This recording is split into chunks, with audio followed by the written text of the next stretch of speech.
ഗലാത്യ ലേഖനം 6-ാം അധ്യായത്തിന്റെ 9-ാമത്തെ വാക്യമാണ്. നന്മ ചെയ്യുകയിൽ നാം മടുത്തു പോകരുത്. മൊത്തത്തിലൊരു മടുപ്പാ. ആരോട് നമ്മൾ ചോദിച്ചാലും എന്തോ മടുപ്പാ, എന്തോ ഉണ്ടച്ചാ വിശേഷം, കോവിഡ് കഴിഞ്ഞാൽ പിന്നെ മടുപ്പാ. എങ്ങനുണ്ട് കുടുംബജീവിതം? ഒന്നും പറയാതിരിക്കുന്നതാ, മടുപ്പാ. പിള്ളേര് പഠിത്തത്തിൽ എങ്ങനുണ്ട്? വേറും മടുപ്പാ. സ്തോത്രം. അമ്മായിയമ്മ എങ്ങനുണ്ട്? മടുപ്പ് കേസാ അല്ലേ? ആട്ടെ, പാസ്റ്ററുടെ ശുശ്രൂഷ എങ്ങനുണ്ട്? വെറും മടുപ്പാ. പിന്നെ പോയിരിക്കുന്നേ.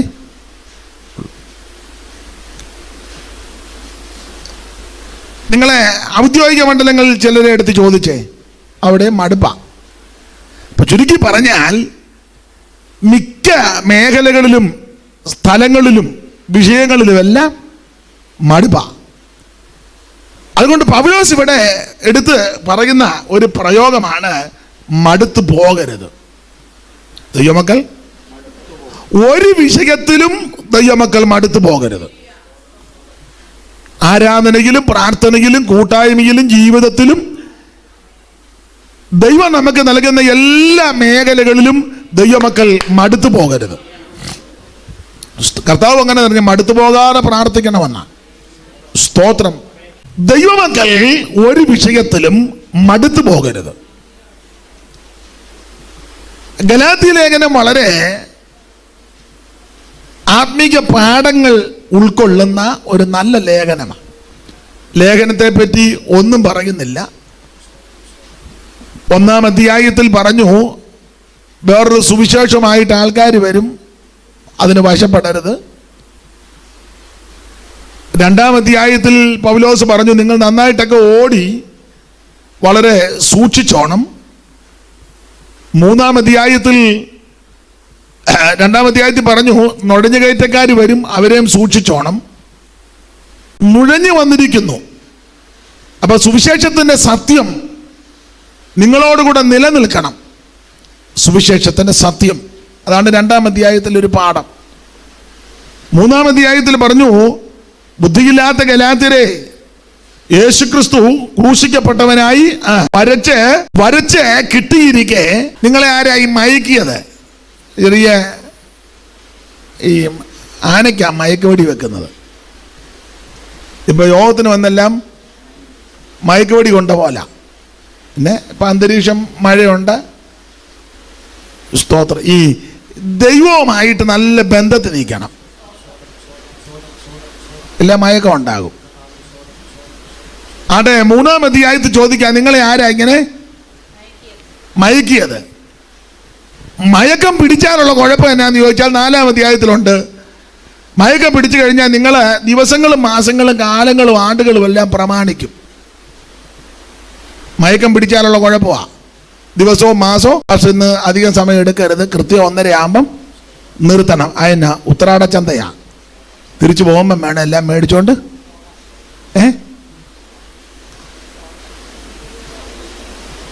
സ്തോത്രം. നാളെ ഞങ്ങൾ യോഗത്തിന് വരികയല്ല. അതിനാ? അയ്യോ, നാളെ തിരുവോണമാണ്. പാസ്റ്റർക്ക് ഇത് ഇല്ലെന്നേ ഉള്ളു, ഞങ്ങൾക്കിത് ഞങ്ങൾ നാളെ ബന്ധുക്കാരുടെ വീട്ടിൽ ചെല്ലാന്ന് പറഞ്ഞിട്ടുള്ളത്. അവർ നോക്കിയിരിക്കുക. ഇന്നലെയും വിളിച്ചു, എടി ഉപ്പേരി വറുത്ത് വെച്ചിട്ടുണ്ട്, കൊച്ചുങ്ങളുമായിട്ട് മിണ്ടുന്നില്ലല്ലോ ആരും. മടുപ്പാ. അപ്പൊ ഈ 3-ാം അധ്യായത്തിൽ മയക്കമടിച്ചാൽ 4-ാം അധ്യായത്തിൽ പറയാം, നിങ്ങൾ ദിവസങ്ങൾ, മാസങ്ങൾ, കാലങ്ങൾ, ആണ്ടുകൾ ഇതെല്ലാം നിങ്ങൾ പ്രമാണിക്കും. സ്തോത്രം. നമുക്ക് എല്ലാ ദിവസവും നല്ലതാ. എല്ലാ ദിവസവും നമുക്ക് നല്ലതാ. പിന്നെ ആരാധനയ്ക്ക് നമ്മൾ എല്ലാവരുടെ കൂടി വരുന്ന ചില ദിവസങ്ങളുണ്ട്. അത് ദിവസത്തിന്റെ പ്രത്യേകതയല്ല, എല്ലാവരുടെ കൂടി വരുന്നതേ ഉള്ളൂ. നമുക്ക് ലഭിച്ചിരിക്കുന്ന എല്ലാ ദിവസവും നല്ല ദിവസമാണ്. അങ്ങനെ ആ പുസ്തകത്തിൽ ഇത് യഹോവയുണ്ടാക്കിയ ദിവസം ഇന്ന് നമുക്ക് നല്ലതാ. എല്ലാ ദിവസവും ഒരു ദൈവവൈതലിന് നല്ലതാ. തിങ്കളാഴ്ചയും നല്ലതാ, ചൊവ്വാഴ്ചയും നല്ലതാ, ബുധനും നല്ലതാ, വ്യാഴവും വെള്ളിയും ശനിയും എല്ലാം നല്ലതാ. എല്ലാ മാസവും നമുക്ക് നല്ലതാ. കർക്കിടകവും നമുക്ക് നല്ലതാ, ചിങ്ങവും നല്ലതാ, കന്നിയും നല്ലതാ, തുലാവും നല്ലതാ, വൃശ്ചികം എല്ലാ മാസവും നല്ലതാ. സ്തോത്രം. എല്ലാ ആഴ്ചയും നമുക്ക് നല്ലതാ. ഒരു ദൈവവൈതലിനെ സംബന്ധിച്ച് എല്ലാ ദിവസവും നല്ലതാ. അതുകൊണ്ട് നിങ്ങൾ ദിവസങ്ങൾ, മാസങ്ങൾ, കാലങ്ങൾ, ആണ്ടുകൾ ഇതൊന്നും പ്രമാണിക്കരുത്. ഓരോ ദിവസത്തിനും പ്രത്യേക വിശേഷത കൊടുക്കേണ്ട, അത് ആചരിക്കേണ്ട, അനുഷ്ഠിക്കേണ്ട കാലം വേദപുസ്തകത്തിന്റെ വെളിച്ചത്തിലില്ല. വിശേഷിച്ച് പുതിയ നിയമ ഉപദേശപ്രകാരം നമുക്കെല്ലാ ദിവസവും നല്ലതാ. സ്തോത്രം. വേറൊരു ഭാഗത്ത് പൗലോസ് ആ കാര്യം പറഞ്ഞല്ലോ. അതുകൊണ്ട് ഭക്ഷണപാനങ്ങൾ സംബന്ധിച്ചോ, വാവ്, പെരുന്നാള്, ഈ വക സംബന്ധിച്ച് ആര് നിങ്ങളെ വിധിക്കരുതെന്നല്ലേ? വായിച്ചേ കൊലോസ്യ ലേഖനം 2:16.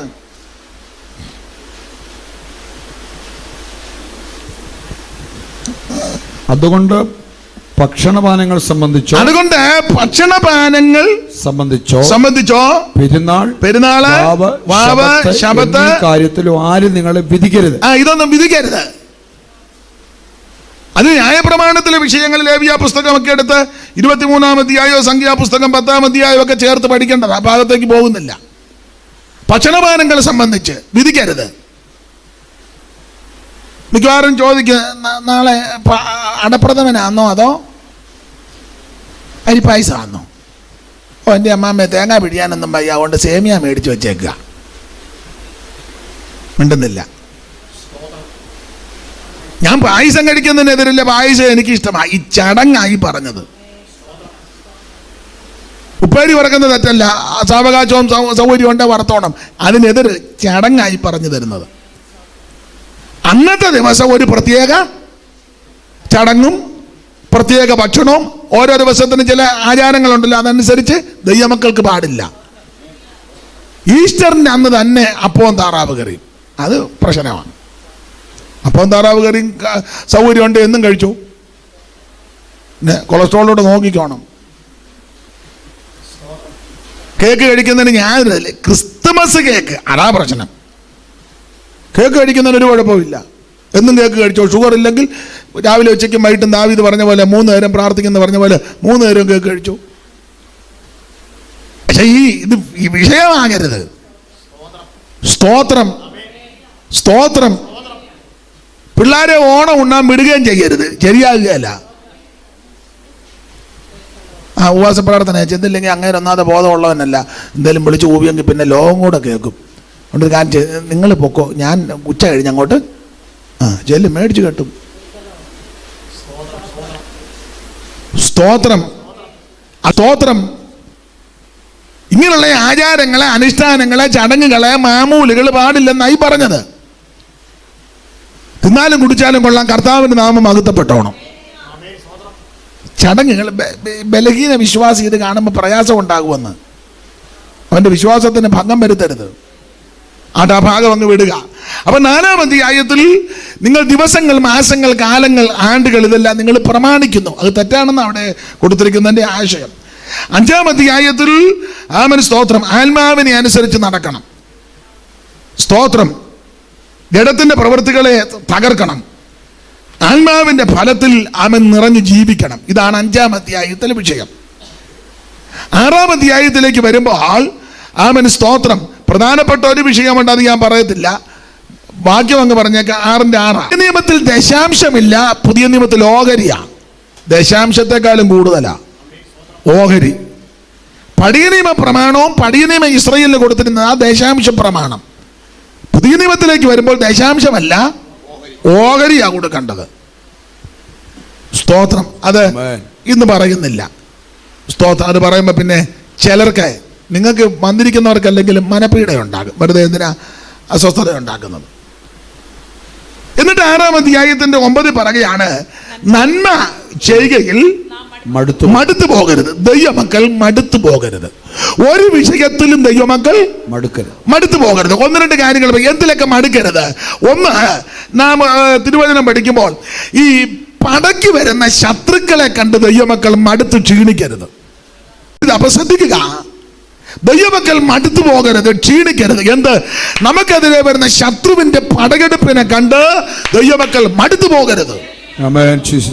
ശത്രു ശക്തനായിരിക്കും, ശത്രു പ്രബലനായിരിക്കും, പക്ഷേ ശത്രുവിനെ ജയിച്ച ഒരുവനെയാ ഞാനും നിങ്ങൾ സേവിക്കുന്നത്. സകലത്തെയും ജയിച്ചവൻ, മരണത്തെയും ജയിച്ചവൻ, സകലത്തിന്മേലും ജയമെടുത്ത ജയാളിയായ ഒരുവനെയാ ഞാനും നിങ്ങളും ആരാധിക്കുന്നത്. അതുകൊണ്ട് മടുത്തു പോകരുത്. ദാവീദ് പാടി, ഒരു സൈന്യം എൻ്റെ നേരെ വാളയമിറങ്ങിയാലും. Praise the Lord. വേറൊരു ഭാഗത്ത് സങ്കീർത്തനക്കാരൻ പാടുക, ചിലർ രഥങ്ങളിലും ചിലർ കുതിരകളിലും ആശ്രയിക്കും, ഞങ്ങളോ ഞങ്ങളുടെ ദൈവമായ പ്രൈസ് ദി ലോർഡ്. ജയത്തിന് കുതിര വ്യർത്ഥമല്ലേ? ദൈവത്തിന് മഹത്വം. നമ്മുടെ ആശ്രയം ദൈവത്തിലാ. അതുകൊണ്ട് ദൈവമക്കൾ മടുത്തു പോകരുത്. ദൈവമക്കൾ മടുത്തു പോകരുത്, ക്ഷീണിക്കരുത്. ഒന്ന്, നമുക്കെതിരെ ശത്രു പടയെടുത്ത് കടന്നു വരുമ്പോൾ ദൈവമക്കൾ മടുക്കരുത്. കാരണം എന്നാ? യുദ്ധം യഹോവയ്ക്കുള്ളതാ. ദൈവജനത്തിന്റെ മുമ്പിൽ സർവജ്ഞനായ ദൈവമുണ്ട്. യുദ്ധം യഹോവയ്ക്കുള്ളതാ. നമ്മൾ യുദ്ധം ചെയ്യണ്ട. നിനക്കെതിരെ ശത്രു പടയെടുത്ത് വരുമ്പോൾ ആ ശത്രുവിനോട് യുദ്ധം ചെയ്യുവാൻ യുദ്ധവീരനായി ദൈവം നമ്മുടെ മുൻപിലുണ്ട്. അതുകൊണ്ട് ദൈവമക്കൾ മടുത്തു പോകരുത്. സ്തോത്രം, സ്തോത്രം. രണ്ട്, മടുത്തു പോകരുത്. അത് ഇങ്ങനെ അങ്ങ് ചിന്തിക്കാം. ഈ പുറമെയുള്ള മനുഷ്യൻ ക്ഷയിക്കുമ്പോൾ ക്ഷീണിച്ചും മടുത്തും പോകരുത്. കൊരിന്ത്യർക്ക് എഴുതിയ 2-ാം ലേഖനം 4-ാം അധ്യായത്തിന്റെ 16 വായിച്ചേ. അതുകൊണ്ട് ഞങ്ങൾ അധൈര്യപ്പെടാതെ, ഞങ്ങളുടെ പുറമെയുള്ള മനുഷ്യൻ ക്ഷയിച്ച് പോകുന്നു എങ്കിലും ഞങ്ങളുടെ അകമേയുള്ള നാൾക്ക് നാള് പുതുക്കം പ്രാപിക്കുന്നു. താഴോട്ടുള്ള വാക്യം വായിപ്പിക്കുന്നില്ല. ദൈവമക്കൾ മടുത്തു പോകരുത്. ഈ പുറമെയുള്ള മനുഷ്യൻ ക്ഷയിക്കുമ്പോൾ മടുത്തു പോകരുത്. ഒരു രോഗമുണ്ടായി മടുക്കരുത്. ഒരു ക്ഷീണമുണ്ടായി മടുക്കരുത്. കഴിഞ്ഞ ദിവസം ഒരു സ്ഥലത്ത് ചെന്നപ്പോൾ ഒരാൾ ചോദിച്ചു, അയ്യോ ആ കൊച്ചമ്മ അത്രയും പ്രാർത്ഥിക്കുകയും ആരാധിക്കുകയും വിശ്വാസത്തിന് വേണ്ടി നിന്ന്, എന്നാലും ഇങ്ങനെ രോഗിയായിട്ട് ഇങ്ങനെ എങ്ങനെ മരിച്ചു പോയത്? അത് എന്താ ഇങ്ങനെ? ഞാൻ പറഞ്ഞ പുസ്തകത്തിൽ വാക്യങ്ങളുണ്ട്. എല്ലാ വേദപുസ്തകത്തിനെല്ലാം അടിസ്ഥാനമുണ്ടല്ലോ. ഒരാൾ ഇങ്ങനെ മരിക്കാവൂ, ഇങ്ങനെ ചാകാവൂ എന്നൊന്നും ആർക്കും പറയാനൊക്കെ അതിലൊക്കെ ദൈവത്തിൻ്റെ കരങ്ങളിരിക്കുന്ന കാര്യമാണ്. അപ്പം ഞാൻ അങ്ങോട്ട് പറഞ്ഞു കൊടുത്തു, എലീശയ്ക്ക് മരണകരമായ രോഗം വന്നെന്നാ. എലീശ ആരാ? യോർദാനെ പുതപ്പെടുത്ത് ഏലിയാവിന്ന് പുതപ്പ് വീണ് അത് മേടിച്ച് ആത്മാവിൻ്റെ ഇരട്ടി പങ്ക് പ്രാപിച്ച് ഒറ്റയടിക്ക് യോർദാൻ പിളർന്ന് മറുകര കയറി ആ കളിയാക്കിയ മുട്ടത്തലയാന്ന് പിള്ളേർ കളിയാക്കിയ പുള്ളി യഹോവാനാമത്തിൽ നോക്കി ചാപിച്ചു. കരടി വന്ന് കൊച്ചുങ്ങളെയും പിടിച്ചോണ്ട് പോയി. എന്തെല്ലാം ശുശ്രൂഷകളാണ് ചെയ്തത്. കാലത്തിലെല്ലാം മരണമാണെന്ന് പറഞ്ഞു, അതെല്ലാം പഥ്യമാക്കി തീർത്തു. വെള്ളം ചീത്ത, ദേശം ഗർഭനാശകം, അതും പരിഹരിച്ചു. ഉപ്പുവല്ലായിട്ട് മാവ് കൊണ്ടുവരാൻ പറഞ്ഞു. എന്തെല്ലാം ശുശ്രൂഷകൾ ചെയ്തതാ. ആ ശത്രു ആളിനെ വിട്ടു. അപ്പം പറഞ്ഞു, അയ്യോ അവൻ്റെ യജമാനന്റെ കാലത്ത് ഞാൻ കേൾക്കുന്നു, കുലപാതകപത്രം എന്നെ കൊല്ലാൻ. എന്ത് കൃത്യം വെളിപ്പാടാ! ഇങ്ങനെയൊക്കെ വെളിപ്പാടും ദർശനവും കൃപയും ആത്മാവിന്റെ ഇരട്ടി പങ്കും പ്രാപിച്ച എലീശ മരണകരമായ രോഗം വന്നെന്നാ. എന്നാ രോഗമാണെന്നൊന്നും എഴുതിയിട്ടില്ല. മരണകരമായ രോഗങ്ങൾ ഇപ്പൊ പലതില്ലേ. ക്യാൻസർ ആയിരിക്കാം, അത് മരണകരമായ രോഗമാണ്. ക്യാൻസർ വന്നാൽ 100 പേരിൽ ഒരു 10 പേരൊക്കെ രക്ഷപ്പെടുന്നു. മിക്ക ആൾക്കാരും കടന്നു പോകുന്നു. അവർ ശപിക്കപ്പെട്ടവരായതുകൊണ്ടല്ല. എലീശയ്ക്ക് ചിലപ്പോൾ അങ്ങനെ ആയിരിക്കാം, മരണകരമായ രോഗം, അല്ല ഹാർട്ടിന് പ്രയാസം. ഇതൊക്കെ മരണകരമല്ലേ? ഏതും ഇപ്പം മരണകരമാണ്. ഒരു മൂക്കടപ്പ് വന്നാൽ മതി, എല്ലാം മരണകരമാണ്. അതുകൊണ്ട് ഒരാൾക്കൊരു രോഗം വരുമ്പോൾ, ഒരാൾക്കൊരു പ്രശ്നം വരുമ്പോൾ, സ്തോത്രം, നമ്മൾ കയറി വിധിക്കണ്ട. സ്തോത്രം. ഞാൻ പറഞ്ഞ പുള്ളിക്കാരി അങ്ങനെ മരിച്ചത് നമുക്കൊന്നും പറയാനൊക്കത്തില്ല. അത്രയും ശ്രേഷ്ഠനായ എലീശയ്ക്ക് മരണകരമായ രോഗം വന്നെന്നാ. അതെ, നമ്മുടെ വിഷയമല്ലല്ലോ. അപ്പൊ ഈ ശരീരത്തിൽ രോഗങ്ങൾ, ക്ഷീണങ്ങളൊക്കെ വരുമ്പോൾ ശരീരം ക്ഷീണിക്കും. ക്ഷീണമുണ്ടാകും. അപ്പോൾ മടുത്തു പോകരുത്. സ്തോത്രം. ഈ കൂടാരം പൊളിയുന്നതാ. ഒരു പുത്തൻ കൂടാരം നമുക്ക് ലഭിക്കും. അതാണ് നമ്മുടെ പ്രത്യാശ. അതുകൊണ്ട് ഞാൻ മിക്കപ്പോഴും പറയാനുണ്ട്, ഇത് ഈ ശരീരത്തിലെ വലിയ വെച്ചുകെട്ടും ഏച്ചുകെട്ടും ഒന്നും അധികം ചെയ്യാതിരിക്കുന്നതാ. അധികം പെയിന്റ് അടിക്കുകയും അധികം തൂക്കുകയും ഒത്തിരി തേച്ച് മിനുക്കുകയും ഒക്കെ ചെയ്യാതിരിക്കുന്നതാ. ശുചിത്വമുണ്ടായിരിക്കണം. കുളിക്കുകയും പല്ല് തേക്കുകയും പുരുഷന്മാരാന്ന് ഷേവ് ചെയ്യുകയും മുടി വെട്ടുകയൊക്കെ ചെയ്യണം. സഹോദരിമാരും തത്തുല്യമായി യോഗ്യമായിരിക്കണം.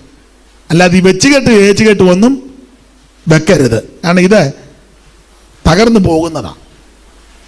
സ്തോത്രം. ഡമ്പോടുവാണീടും ധനാഢ്യ സാധുക്കളായോരു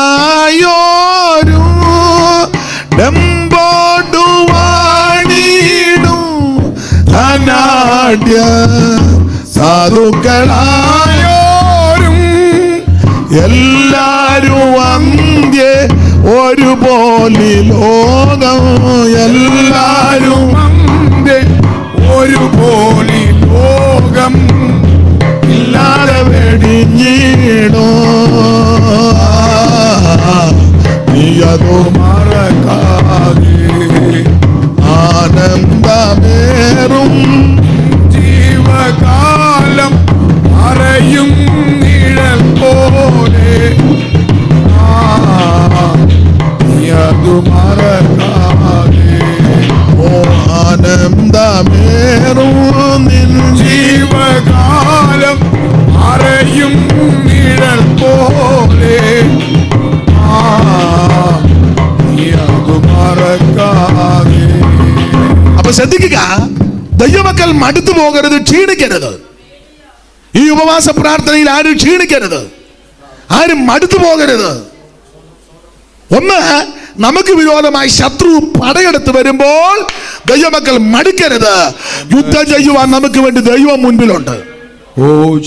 രണ്ട്, ഈ ശരീരം ക്ഷീണിക്കുമ്പോൾ മടുത്തു പോകരുത്. ആൾക്കാർ വന്ന് ചോദിക്കും, എന്നാ കുഞ്ഞുഞ്ഞമ്മ മുഖത്തൊരു ഇടിമ്പിച്ചേ വിളറിയൊക്കെ ഇരിക്കുന്ന, എന്നാ പറ്റി? ഞരമ്പുമല്ല അങ്ങ് തെളിഞ്ഞല്ലോ. ഉടനെ കുഞ്ഞുഞ്ഞമ്മയാണ്, എന്നാന്നറിയാൻ മേല മാമ, ഞാൻ എന്തേലും കാണും, ഞാൻ പോകാത്തതുകൊണ്ടാ. ക്ഷീണിക്കരുത്. ഈ ഗുണപ്പെടാത്ത ഒത്തിരി എണ്ണം നിരാശയുടെ വാക്ക് പറയും. ഇത് വെച്ചോണ്ടിരിക്കരുത്. ആരെയും പെട്ടെന്ന് കൊണ്ടുപോയി കാണിക്കണം. ഇതായിരുന്നു പടിഞ്ഞാറ്റയിലെ കുഞ്ഞോമാച്ചന് 2 ആഴ്ച ഇരുന്നുള്ളൂ. അപ്പം പിന്നെ ഇത് കേൾക്കുന്ന പുള്ളി ഒരാഴ്ച പോലും തയ്ക്കുകയില്ല. സ്തോത്രം. മടുക്കരുത്, ക്ഷീണിക്കരുത്. ഇനി അഥവാ എന്തെങ്കിലും ക്ഷീണം വന്നാലും പറയണം, അയ്യോ ഇത് തകരുന്നതാ, ഒരു പുത്തൻ ശരീരമാണ് കിട്ടാൻ പോകുന്നത്. ഞാൻ ഇന്നലെ ഒരു അമ്മ കടന്നു പോയി, നമ്മൾ മുമ്പേ പ്രാർത്ഥിച്ചല്ലോ. അവിടെ ചെന്നപ്പം സാക്ഷ്യം പാസ്റ്ററും ഒക്കെ പറഞ്ഞ് വേണ്ടപ്പെട്ടവരെല്ലാം പറഞ്ഞു. അപ്പോൾ അമ്മ മരിക്കുന്നതിന് മുന്നേ പറഞ്ഞ്, ഞാൻ മരിച്ചു കഴിയുമ്പോൾ കാവാലം പാസ്റ്ററെ വിളിച്ച് പാട്ട് പാടിപ്പിക്കണം, പ്രസംഗിപ്പിക്കണം. അപ്പോൾ എനിക്ക് പാട്ടൊക്കെ നേരത്തെ തന്നിട്ടുണ്ട്. 92 വയസ്സ്, നല്ല പ്രത്യാശയായിരുന്നു. ഷുപാസ് ഞങ്ങളുമൊക്കെ ഇവിടെ പോയിട്ടുണ്ട്. നല്ല പ്രത്യാശയാണ്. ചട്ടയും മുണ്ടുമൊക്കെ കൊടുത്ത് നല്ല മിടുക്കി, മുഖത്തും ഒരു നല്ല ഐശ്വര്യവും ദൈവകൃപയും, നല്ല യോഗ്യമായ വസ്ത്രമൊക്കെ ധരിച്ച് ദൈവദാസന്മാർ ചെല്ലുമ്പോൾ എന്ത് ബഹുമാനമാണ്. നല്ല പ്രത്യാശയുടെ വാക്കേ പറയുള്ളൂ. ചുമ്മാ ചള്ളം പൊട്ടുമൊന്നും പറയുകയല്ല. വേറെ കുറേ തള്ളമാരുണ്ട്, ചുമ്മാ കയറി ചള്ളം പൊട്ടും പറഞ്ഞ് മെനക്കേട് കേസുകൾ അതുകൊണ്ട് ഒത്തിരി. ഇതെല്ലാം നമ്മൾ കാണുന്നതാണ്. ഈ അങ്ങനെയുള്ളതിനെ കണ്ടേച്ച് മെനക്കേടിനെ കാണുമ്പോൾ നമുക്കും ബുദ്ധിമുട്ടാണ്. ഇതിങ്ങനെ ആയിപ്പോയല്ലോ എന്ന്. നല്ലൊരമ്മ. അടുത്ത സമയത്ത് പാസ്റ്റർ ചെന്നപ്പം പറഞ്ഞു, പാസ്റ്റർ ഇനി ആയുഷിന് വേണ്ടി പ്രാർത്ഥിക്കണ്ട, ഞാനെല്ലാം ക്രമീകരിച്ച് വെച്ചിരിക്കുക, അങ്ങ് പോകാൻ പ്രാർത്ഥിക്കാൻ. അങ്ങനെ പറയാം.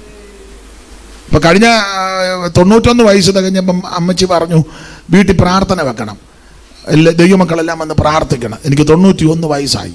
അപ്പോൾ പ്രാർത്ഥന വെച്ചു. അപ്പോൾ ആ പ്രാർത്ഥനാ യോഗത്തിൽ സാക്ഷ്യം പറഞ്ഞു, അടുത്ത എൻ്റെ 92 വയസ്സ് ഞാൻ കാണുകയില്ലെന്ന്. അപ്പോൾ ഈ 92 വയസ്സ് ആകുന്നതിൻ്റെ തലേന്ന് 2 ദിവസം മുമ്പ് പാസ്റ്ററോട് പറഞ്ഞു, എനിക്ക് നാളെ കഴിഞ്ഞ് 92 വയസ്സാണ്, വീട്ടിൽ പ്രാർത്ഥന വെക്കണം. അപ്പോൾ ഉടനെ പാസ്റ്റർ പറഞ്ഞു, അമ്മച്ചി കഴിഞ്ഞ പ്രാവശ്യം പറഞ്ഞല്ലോ 92 കാണുകയല്ലെന്ന്, പിന്നെ പ്രാർത്ഥന വെക്ക്, ദൈവത്തിൻ്റെ കരങ്ങളിലല്ലേ, എങ്ങനെയാണെന്നൊന്നും അറിയത്തില്ലല്ലോ എന്ന്. ഇത് പറഞ്ഞേച്ച് ഒരു ചെറിയ പ്രയാസം നെഞ്ചിനകത്തുണ്ടായപ്പോൾ പിള്ളേർ പെട്ടെന്ന് ഹോസ്പിറ്റലിലോട്ട് കൊണ്ടുപോയി. വെള്ളിയാഴ്ച വൈകിട്ട് വീണ്ടും പാസ്റ്ററെ വിളിച്ചു, പാസ്റ്ററെ പ്രാർത്ഥന മാറ്റണ്ട, ശനിയാഴ്ച വൈകിട്ട് തന്നെ പ്രാർത്ഥന നടത്തണം എന്ന് പറഞ്ഞു. ഡോക്ടറോട് ചോദിച്ചിട്ട് 1 മണിക്കൂർ കൊണ്ട് ഞാൻ അവിടെ വരുമെന്ന് പറഞ്ഞു. ഡോക്ടറോട് ചോദിച്ചാൽ പറഞ്ഞു പൊക്കോളാൻ പറഞ്ഞൊരു അല്പം കഴിഞ്ഞ് ഒരു ചെറിയ പ്രയാസം പിന്നെ ഉണ്ടായി. വെളുപ്പിനെ അമ്മ ദൈവസന്നിധി ചേർക്കപ്പെട്ടു. ആ പറഞ്ഞതുപോലെ ആ പ്രാർത്ഥന നടന്നില്ല.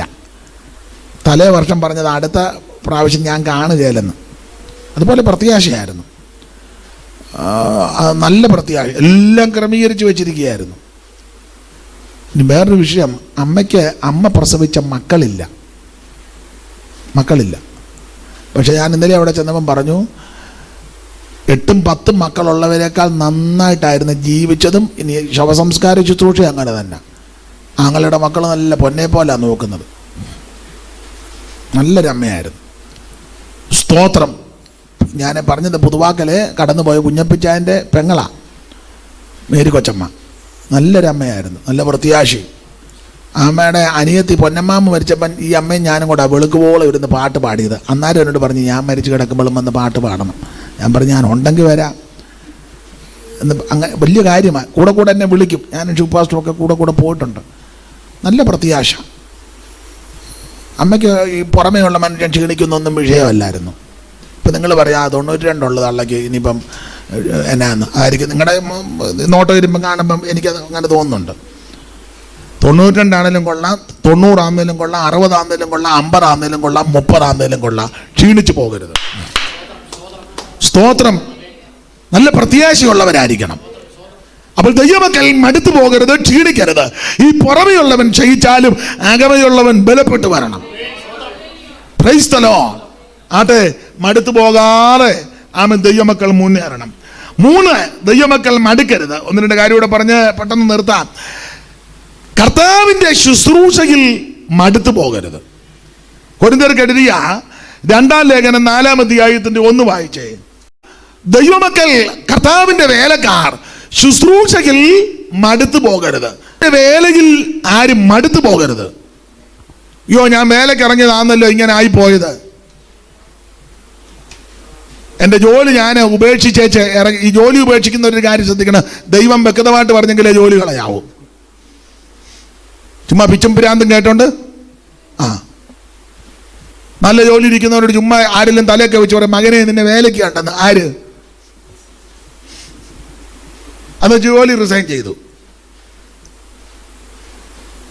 അവസാനം ഭാര്യയും പിള്ളേരും കുഴഞ്ഞു. കടം മേടിക്കാവുന്നവരോട് മുഴുവൻ ചെന്ന് മേടിച്ചു. ഇനി മേടിക്കാനായിട്ട് കടം മേടിക്കാനായുള്ളത് കൈതേ കുഞ്ഞുകുട്ടി ആന മാത്രമേ ഉള്ളൂ. കൈതേ കുഞ്ഞുകുട്ടി ആനയോട് അങ്ങനെ, ആനയ്ക്ക് അങ്ങോട്ട് ആരെങ്കിലും പനമ്പട്ട കൊടുത്താൽ ഞാൻ പറഞ്ഞ മനസ്സിലായോ? ചുമ്മാ കരുതി ഇളക്കവും ചാട്ടവും ആയിട്ടും നടക്കരുത്. ജോലി റിസൈൻ ചെയ്യുന്നെങ്കിൽ വ്യക്തമായിട്ട് ദൈവം സംസാരിക്കണം, ഇടപെടണം. ഈ അടുത്ത കാലത്ത് ഞങ്ങൾക്കൊരു ഫോൺ കോൾ വന്നു. പുള്ളി കോളേജിലെ പ്രൊഫസറായിരുന്നു. ദൈവം പറഞ്ഞ് ജോലി വിടാൻ, ദൈവം പറഞ്ഞെന്ന്. അത് ഞങ്ങളോട് ചോദിച്ചു, എനിക്ക് വയനാട് വരെ പോകണം വണ്ടിക്കൂലി തരാൻ. കോളേജ് പ്രൊഫസറാണ്, നല്ല ശമ്പളമല്ലായിരുന്നു. ആ ശമ്പളം മേടിച്ച് മര്യാദയ്ക്ക് വേല ചെയ്താൽ പോരെ. മിണ്ടുന്നില്ല. അതല്ലേ എൻ്റെ മര്യാദ. ദൈവം പറഞ്ഞെങ്കിൽ വേറെ തന്നെ മുന്നിൽ ചെന്ന് നീട്ടാൻ ദൈവം അനുവദിക്കുകയല്ല.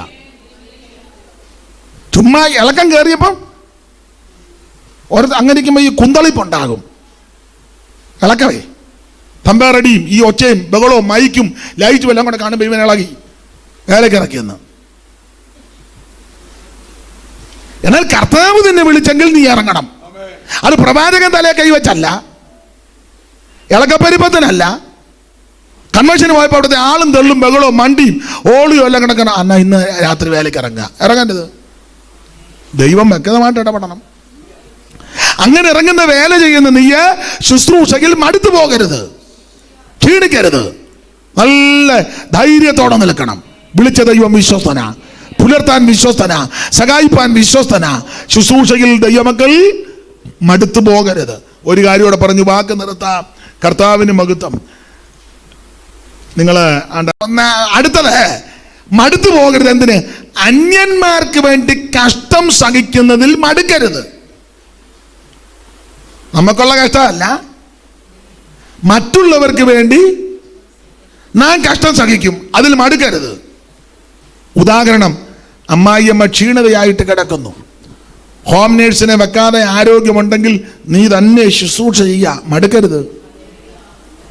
അതേറ്റവും ശ്രേഷ്ഠമാണ്.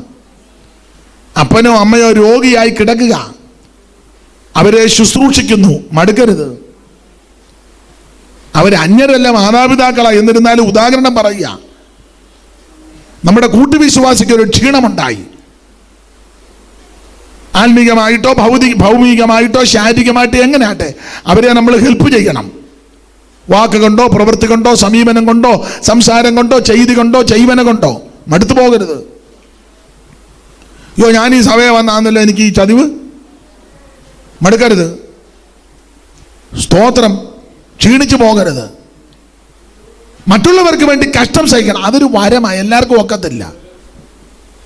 നമ്മുടെ എങ്ങനെയും മാറണമെന്നും പറഞ്ഞാൽ ഈ മാസമെങ്കിലും മാറുക. എന്നാൾ പ്രവചനം പറഞ്ഞതാ 7-ാം മാസം ഒരു വിടുതലുണ്ടെന്നപ്പാ. നമ്മുടെ എങ്ങനെയും മാറി കിട്ടുമെന്നും പറഞ്ഞാൽ അപ്പം അതിനൊരു പാട്ടും ഉണ്ടല്ലോ, നീങ്ങിപ്പോയി എൻ്റെ എവിടെ, എന്നിട്ടാണ് നീങ്ങിയിരിക്കുന്നത്. അപ്പം നീങ്ങിപ്പോയി എൻ്റെ, പിന്നെ എങ്ങനെയാ അടുത്തത്? നിങ്ങൾക്ക് ആ പാട്ട് അറിയാമല്ലേ? മാറിപ്പോയി എൻ്റെ ശാപങ്ങൾ, സൗഖ്യമായ എൻ്റെ രോഗം. ചുമ്മാ ഇങ്ങനത്തെ പാട്ടൊന്നും ഇരുന്ന് പാടരുത്. യേശുവിൻ നീങ്ങിപ്പോയി എൻ്റെ, സത്യം നെഞ്ചത്ത് കൈവച്ച് സത്യം പറ, പാരമെല്ലാം മാറിയോ? ആ, മേല പാട്ട് പാടിയേക്കരുത്. ഓ എൻ്റെ എല്ലാം മാറിയോ? നിന്റെ മരണം വരെ ഒന്നല്ലെങ്കിൽ വേറൊരു വിഷയത്തിൽ എല്ലാവർക്കും ഭാരം ഉണ്ടാകും. പക്ഷെ ആ ഭാരമെല്ലാം കർത്താവിന്റെ സന്നിധിയിൽ വെക്കണം. പുസ്തകം പഠിപ്പിക്കുന്ന ഭാരം മാറുകയല്ലെന്നാ. പാട്ടുകാരൻ ചിലപ്പോൾ എഴുതിയത് പുള്ളി അന്നേരം അനുഭവിച്ച് ആ ഭാരം മാറിയെന്നുള്ളതായിരിക്കും. എന്നാലും ഒരു സാമ്പത്തിക ബുദ്ധിമുട്ട്, അല്ലെ ഒരു രോഗം, അല്ലെ ഒരു പ്രശ്നം, അത് മാറിയെന്നാ. അല്ലാതെ ഭാരമെല്ലാം മാറുകയല്ല, ആരുടെയും ഭാരം മാറുകയല്ല. സ്തോത്രം. പുസ്തകം അങ്ങനെ പഠിപ്പിക്കുന്നത്. വായിച്ചേ, കൊരിന്ത്യർക്ക് എഴുതിയ 2-ാം ലേഖനം 5-ാം അധ്യായത്തിന്റെ 1 മുതൽ താഴോട്ട് ഓടിച്ച് വായിക്കാമെങ്കിൽ അതിനകത്ത് ക്ലിയർ ആയിട്ട് എഴുതിയിട്ടുണ്ട്. വായിര്. ഈ കൂടാരത്തിൽ ഇരിക്കുന്നിടത്തോളം പൗലോസായത് പറഞ്ഞേക്കുന്നത്. പൗലോസിനെ പറ്റി പല തർക്കമുണ്ട്. കല്യാണം കഴിച്ചതാണെന്നും കഴിച്ചതല്ലെന്നും, മക്കളുണ്ടെന്നും മക്കളില്ലെന്നും ഒക്കെ തർക്കമാണ്. കഴിച്ചില്ലെന്ന് അങ്ങ് ധരിക്ക്. കല്യാണം കഴിച്ചില്ല എന്നിട്ട് തന്നെ പുള്ളിക്ക് ഭാരമാണ്. അന്നേരം കല്യാണം കഴിച്ച 2-3 പിള്ളേരും കൊച്ചുമക്കളുമായി നിങ്ങൾക്ക് ഭാരമില്ലേ? സത്യം നെഞ്ചത്ത് കൈവച്ച് പറയണം സത്യം. കെട്ടുവള്ളത്തിനകത്ത് പിടിപ്പിക്കുന്നത് ഭാരമായിട്ടായിരിക്കുന്നത്. ഇരിപ്പ് കാണുമ്പോൾ അറിയാം. ഈ കൂടാരത്തിലിരിക്കുന്നിടത്തോളം ഭാരപ്പെട്ട് ഞരങ്ങും. അങ്ങനെ അതിന്റെ ക്രമം. കാരണം ഇതിന്റെ വീണ്ടെടുപ്പ് ഇതുവരെ നടന്നിട്ടില്ല. ഇപ്പൊ നിങ്ങൾ ചിന്തിക്കുക, ദൈവമേ നല്ലൊരു പാട്ടായിരുന്നു, ഇനി അത് പാടാനും ഒക്കത്തില്ല. ഞങ്ങൾക്ക് അന്നേ ഭാരം ഉപദേശപ്രകാരം അനുഭവിച്ച് ആ ഭാരം മാറിയെന്നായിരിക്കും ഉദ്ദേശിച്ചത്, അല്ലാതെ ഭാരമെല്ലാം മാറുകയല്ല. ഈ കൂടാരത്തിൽ ഇരിക്കുന്നിടത്തോളം കാലം ഭാരപ്പെട്ട് ഞരങ്ങും. അപ്പൊ അതിന് തത്തുല്യമായ പാട്ടായി ഇപ്പൊ പാടിയത്. സ്തോത്രം, സ്തോത്രം. എനിക്ക് തോന്നുന്നു നമ്മുടെ തമ്പി ഉപദേശി എഴുതിയ പാട്ട് വേറൊന്നുണ്ട്, നമ്മൾ പാടുന്നതാ. ഭാരങ്ങൾ നേരിടും, നേരത്തു താങ്ങിടും, സാരമില്ലെന്നോതിടും. ഓ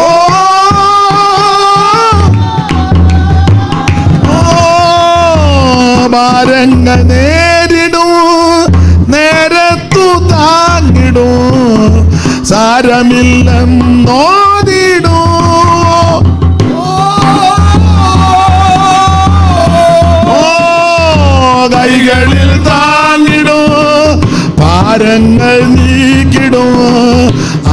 ആശ്വാസമായി നമ്മെ നടത്തിടോ,